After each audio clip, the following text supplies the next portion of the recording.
तमिलनाडु में अब विजय राज की शुरुआत हो चुकी है। रविवार को टीवी के चीफ थलपति विजय ने मुख्यमंत्री पद की शपथ ले ली है और शपथ ग्रहण के तुरंत बाद ही उन्होंने अपने किए वादों पर कदम आगे बढ़ा दिए हैं। एक के बाद एक 3 ऑर्डर साइन कर दिए। उन्होंने घरेलू उपभोक्ताओं के लिए हर महीने 200 यूनिट फ्री बिजली का ऐलान करते हुए बड़ा तोहफा दे दिया है।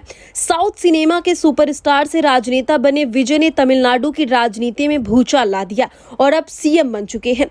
जी हाँ, 2024 में एक नई पार्टी टीवीके ने राज्य में सबसे ज्यादा सीटें जीतकर सरकार बना ली है।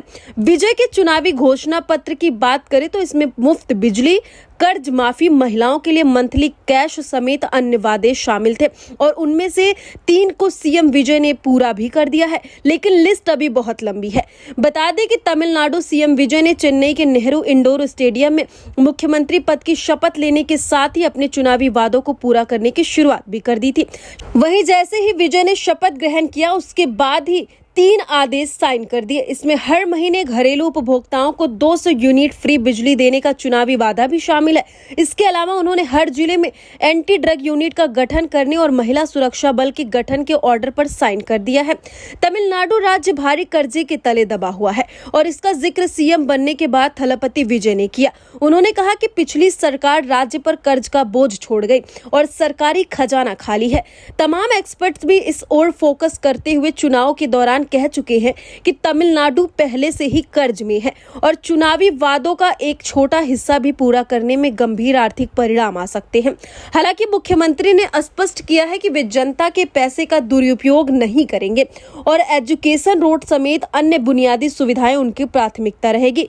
बताते चले कि विजय ने अपने चुनावी सफर की शुरुआत के बाद राज्य की जनता के फ्री इलेक्ट्रिसिटी इन तमिलनाडु के साथ ही अन्य कई बड़े ऐलान किए थे, जिन्हें लेकर रिपोर्ट्स में एक्सपर्ट्स के हवाले से कहा गया था कि इनसे सरकारी खजाने पर 1 लाख करोड़ रुपए से अधिक का बोझ पड़ सकता है। वहीं विजय ने अपने घोषणा पत्र में 1.57 करोड़ महिलाओं को हर महीने 25,000 रुपए की सीधी आर्थिक राशि देने की बात कही थी। इसके अलावा उन्होंने 79.4 लाख भूमिधारक किसानों को हर साल 15,000 रुपए की इनकम सपोर्ट का भी वादा किया था। इतना ही नहीं, विजय के चुनावी वादों की लिस्ट बहुत लंबी है। उन्होंने 1.85 करोड़ परिवारों को हर साल 6 एलपीजी सिलेंडर मुफ्त और 96 लाख कृषि श्रमिकों को सालाना 10,000 रुपए की श्रम सहायता देने की बात कही थी। थलपति विजय की पार्टी टीवीके के घोषणा पत्र में और भी कई बड़े वादे शामिल हैं।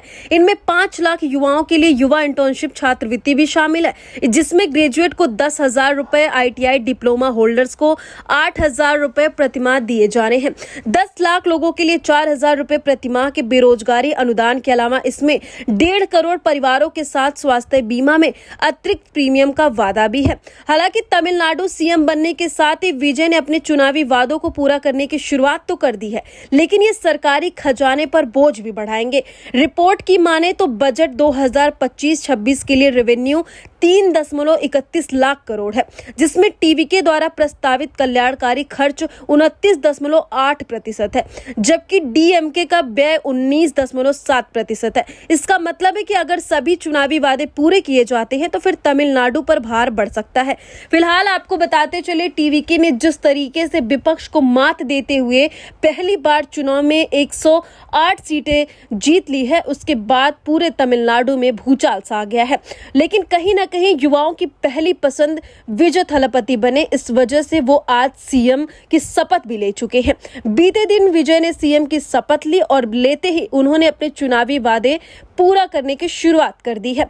वहीं तमिलनाडु के नए सीएम थलपति विजय को लेकर आपकी क्या राय है, कमेंट में जाकर जरूर बताइएगा।